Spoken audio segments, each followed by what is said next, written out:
Welcome back to the show. Let's talk about the contest for the BC Liberal Party leadership. My guest is Kevin Falcon. He's running for the job. He's BC's former Liberal finance minister. He's a former transportation minister. I'm pleased to welcome him back to the show. Kevin, thank you for coming on today. Hey, thanks for having me again, Mike. Okay, you bet. We've talked a lot here on the show over the last week or so about the Massey Tunnel, the chronically congested and clogged Massey Tunnel, one of the worst traffic bottlenecks in the Lower Mainland. And the plan by the existing NDP government now to build a new tunnel in the Fraser River to replace the current tunnel instead of the bridge, the 10-lane bridge that the Liberal Party wanted to build previously. What are your thoughts on that going forward? And also the fact that a lot of the information and the cost of this project has been blacked out in some of the documents that have come out. Your thoughts? Well, Mike, I'll tell you, in the whole history of really dumb infrastructure decisions, this one will end up ranking up there right with the NDP's fast ferries. I'll tell you right now. It is unbelievable to me that we are going to have to wait another almost 10 years for them to produce an 8-lane tunnel, which when you take away the 2 lanes dedicated to buses, will give the commuters the exact same number of lanes they have today when they're using the counterflow, which is 3 lanes in each direction. It will cost $2 billion more, but I guarantee you that is a low number, and that is why they've released information that redacts all of the key information that would talk about the summary of risks, the value for money info, all the basic information the public deserves and expects before plunging ahead with such a stupid decision. And I'm sorry to speak so bluntly, but this is really just a really bad decision. And you compare that with the BC Liberal bridge that was put in place that would have opened up by next summer that cost $900 million below the $3.5 billion budget. You'll recall, Mike, when I was on your show last time, that you had Rob Fleming, the transportation minister, come on your show and said I was wrong, that there was no procurement process. I made all that up. That is a flagrant lie. We know that because there was a full procurement process and an award that was being made to the winning bidder. For the bridge. You're saying you guys did. Yeah, he said, they never put this out for tender to build a bridge. Exactly, and that's completely false. And there's lots of information to show that is completely false. But why do they do this? Why is it just? It just makes no sense at all. A 10-lane bridge with 2 lanes dedicated to rapid buses would leave 4 new lanes in each direction, plus 25 kilometers of widening on the 99. Plus, and most importantly, it was designed to allow for rapid transit so you could connect the Bridgeport station all the way through to South Surrey in the future. I mean, it's just mind-boggling. Yeah, I mean, that's the one that really jumps out at me is the bridge was designed, you could put SkyTrain over it, you could put an LRT train over it, and you don't have that capacity with this bridge. But speaking of Rob Fleming, the BC Transportation Minister, he was a guest on the show a few days ago, and we talked about this issue, and here he is explaining why he says your bridge was a bad idea, and then I'll get your thoughts. So here's Rob Fleming on that. Christy Clark came in and said 10-lane mega bridge, 2.8 kilometers long, dominating the skyline of an area of Metro Vancouver that's, just a few feet above sea level.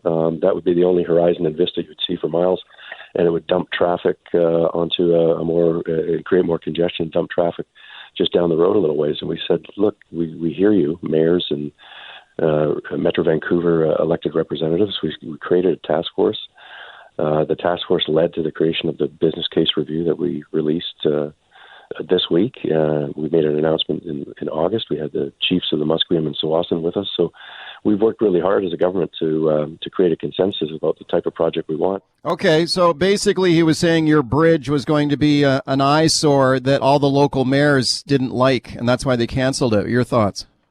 Well, this is possibly the worst rationale I have ever heard. I mean, let's be clear.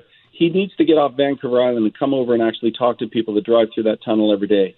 Ask them what they think. And I can tell you all the mayors weren't opposed to it. The mayor of Delta was very supportive. The mayor of Richmond apparently opposed it. But listen, when I was transportation minister, made my decisions on the basis of whether mayors were opposed, there would be no Canada Line, there would be no Evergreen Line, there would be no Port Mann Bridge, there would be no Pitt River Bridge. There's always opposition to major projects. And if the decision is going to be we cancel it because there's some opposition from a mayor here or there, then we're not going to get anything built. But the problem is he's dodging the real issue. They are going to spend $2 billion more, take another decade, build a totally insufficient crossing with the same number of lanes we have today with no ability for rapid transit. That's the decision they're going to have to live with. It's appallingly bad, but the only good news, Mike, is this. It will take them years. They will be stuck in the environmental assessment process for years. They will never get this bridge started, and that's the good news, because should I become premier of this province, I will stop them moving forward because nothing will have been done yet. They will not have been able to start that project. I will dust off the work that's already been done and get going on that 10-lane bridge. Oh, okay, I'm glad you brought that up, because let me make sure I got you clearly on the record here. So you're saying if you win the Liberal leadership, you become Premier of British Columbia, you'll cancel this new Massey Tunnel and build the bridge instead? As long as they haven't plunged a ton of money into it and got it started, which I am highly confident they will not have been able to do because they will be stuck in and mired in the environmental assessment process, the answer is yes, I will cancel it. Okay, that's it. Very interesting. Let me ask you about that environmental process, because I think this is another sort of interesting wild card in this with this project. I mean, you're talking about putting this 8-lane tunnel into this river that has threatened salmon stocks migrating through this river. You got threatened sturgeon. I mean, there's all kinds of environmental considerations with the Fraser River. I mean, what do you think about putting a tunnel in there and the environmental impact of that? From an environmental point of view, it is as close to insanity as you can possibly imagine. Look, I get when the original bridge was built, the 4-lane tunnel, it was built in 1959. Back then, you could do almost anything. Nobody thought about the environment. But today, who really thinks that dumping 8 massive concrete tubes into the Fraser River is not going to have a massive impact on the environment, on the estuary, on the salmon and sturgeon? I mean, it's just absolutely appalling, which is why I say that they will be caught up and mired in environmental assessment through the federal environmental assessment process for years to come. Nothing will get advanced on this project, I can guarantee you. The BC Liberals with their bridge, I wasn't there. Remember, I was in the private sector, but they went ahead and did years of consultation, not just with mayors, but on the environment, with farmers, in terms of any impacts that may happen on the river, et cetera. And that's why they ultimately selected the 10-lane overland bridge. It had far less environmental impact. Okay, speaking to Kevin Falcon, former BC finance minister, he's running to be the next BC Liberal leader. Kevin, where do you stand on the Aaron Gunn question? Aaron Gunn, controversial right-wing commentator on Facebook and social media. He says he wants to run for the Liberal leadership against you. We have seen some of your competitors for this job come out on this. Michael Lee says Aaron Gunn has intolerant views. He should not be allowed to run for the Liberal leadership. What do you think about this guy? Should he be allowed to run? Well, look, I don't honestly know Aaron Gunn. To the best of my knowledge, I've never met him. I've been involved in this party for over 25 years. I don't believe I've ever seen him at anything. It's possible he has been. I've never seen him. But here's the issue. It's not up to leadership candidates to decide who their competitors are going to be. That's why we have a party. That's why we have a leadership organizing committee, because anybody that wants to become a leader of this party has to go through a vetting process. And it's very extensive, believe me. It goes into your financial past, and goes into your credit history. It goes into your things that you've said, publicly and commentaries on social media, et cetera. So their job is to vet all the candidates like myself, like they did with Michael Lee and Ellis Ross and others, and determine whether they're appropriate to run for the leadership of this party. And I'll let them do their job.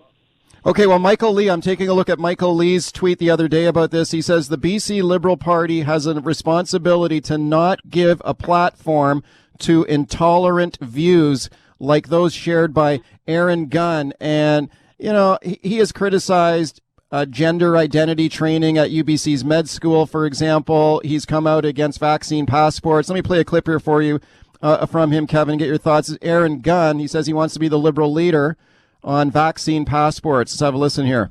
I believe the move by the BC government mandate vaccine passports for all British Columbians is the wrong decision, and one that will sow division, set a very dangerous precedent, and accomplish very little. Okay, so you're prepared to run against this guy if he's approved by the party. You're not calling on the party to block him.